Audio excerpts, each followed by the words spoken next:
You catch me at the start and I'll be blunt. A gate agent says you people to a black executive and minutes later, she's out of a job. Sounds tidy, but if you'd been there, you'd feel the air go thin like someone pulled the rug out from under an entire room. This is a story about being underestimated, about what happens when small authority is wielded like a weapon, and about the way one quiet choice, to not look away, can break a system open. It was late afternoon at Harborfield International Gate B7. Dr. Maya Alvarez had just finished a brutal 16-hour surgery. Bone-deep tired, the kind of tired that sits in your jaw, and her partner that day was Marcus Reed, her husband, who usually wore a suit but today had on a worn hoodie and jeans. They were going on a much-needed trip they'd been promising themselves for months.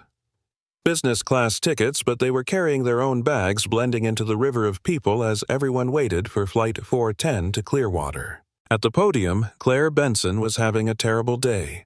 Computer glitches, a delayed flight. Cold coffee, a line of passengers with every flavor of complaint. And she had the small, mean authority of someone who's been told to enforce rules and came to enjoy the enforcement more than the reason. Claire had worked Gate B7 for 11 years, and the podium felt like a throne. Her tolerance for mess, real or imagined, was thin. Marcus reached into the overhead bin of life with his leather duffel, and someone, Claire, fixed on it as if it were suspicious by birth.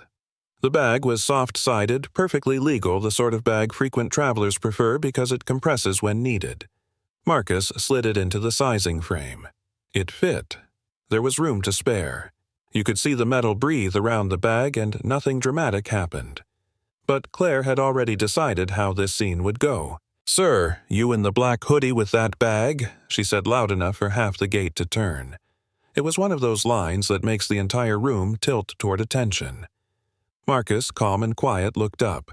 He answered like a person who prefers solutions over spectacle. "Yes, that's mine." He put the bag into the frame. It fit. Everyone watching saw it. And then Claire chose to escalate, not with policy, but with insult. "You people always try to bend the rules," she sneered. The words chosen like a scalpel, precise and meant to cut. The terminal got quieter in that slow, public way that makes your skin prickle. Maya felt it in her shoulders. Old surgeon reflex. And she stepped forward because that's what she does. Protect, advocate, speak up. Marcus didn't raise his voice. He didn't flash a card. He simply pulled out his phone and made a call. A call Claire couldn't have expected. On the line was Laura Chen, the head of operations for Coastal Air. The airline Marcus had a business relationship with, though Claire and her supervisor had no idea who he was. Laura listened calm and unflinching to a report that included the exact phrase Claire had used. Then coolly she said, "Place Ms. Benson and Supervisor Tom Hargrove on administrative leave pending investigation." Those 3 words changed everything in the room. The little power Claire had been clinging to evaporated. Tom, the supervisor who'd been backing Claire, blanched. Marcus held up his jacket ID like a quiet reveal he was on Coastal Air's board, a major investor. People started pulling out phones, and the camera light that first felt invasive now felt like witness. It's easy to call that moment justice on the spot, but the real story unfolds when the footage gets reviewed and files are opened. Alex Rivera, a college student waiting to fly home, had been recording the whole thing on his phone. He wasn't trying to be a hero, he was trying to get to class. But he kept recording.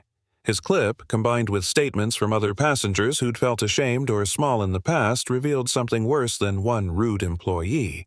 It revealed a culture of quiet, repetitive bias. What the investigators found didn't surprise Maya and Marcus.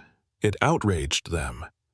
37 complaints, 47 complaints across Claire's tenure, closed as unverified after supervisors who'd taken the word of their agents over witnesses. Patterns, not accidents. Hispanic families told to prove their kids' ages. Asian passengers hustled for ID.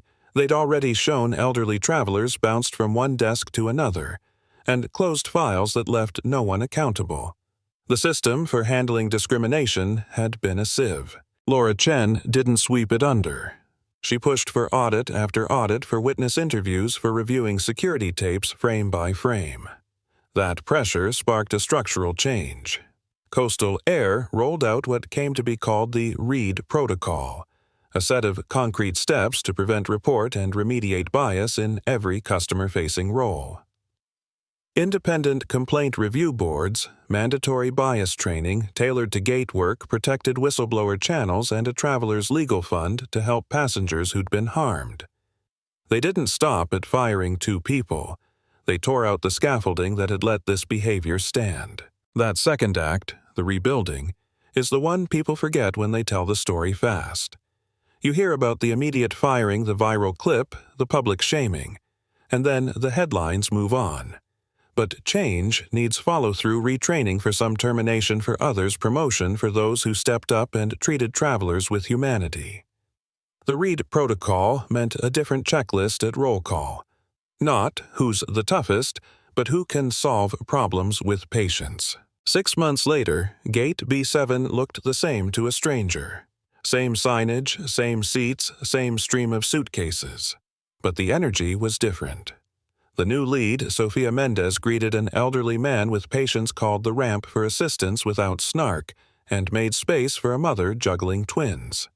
The team had diversity in leadership. People like Marcus and Maya had insisted on representation in oversight roles, and there was a measurable drop in complaints, and a jump in complaints that were actually substantiated, which meant the system was working. Still, this story is not a tidy victory lap.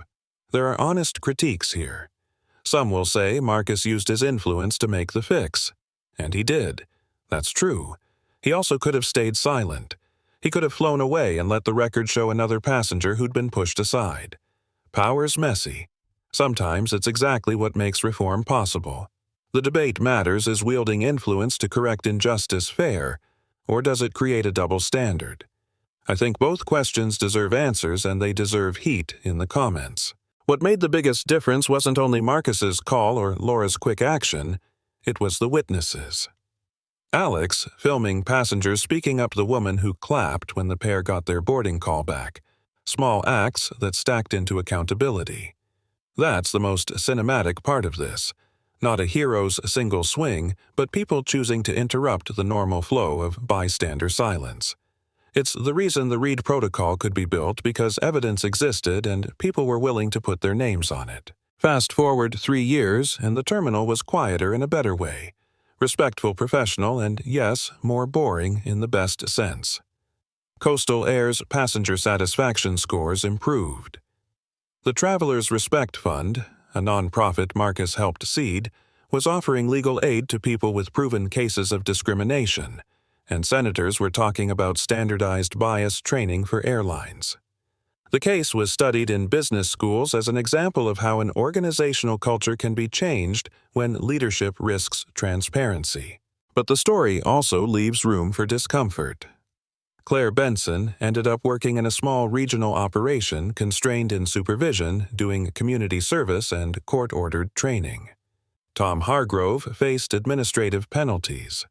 Some people were retrained and came back better, some left, some kept quiet and wondered if they'd been scapegoated.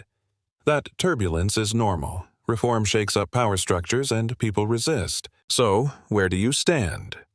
Did Marcus do the right thing by calling in his leverage, or did he weaponize his status?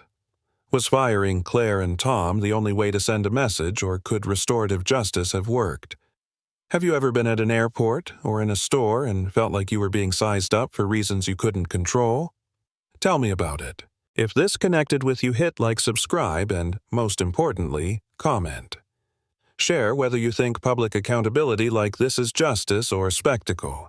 Tell us about times you or someone you know was treated unfairly, and say what you think organizations should do to stop it from happening again. Your voice matters. Silence is what lets you people keep being said. Speak up, tell the truth, and let's figure out how to build systems where dignity is the default, not the exception.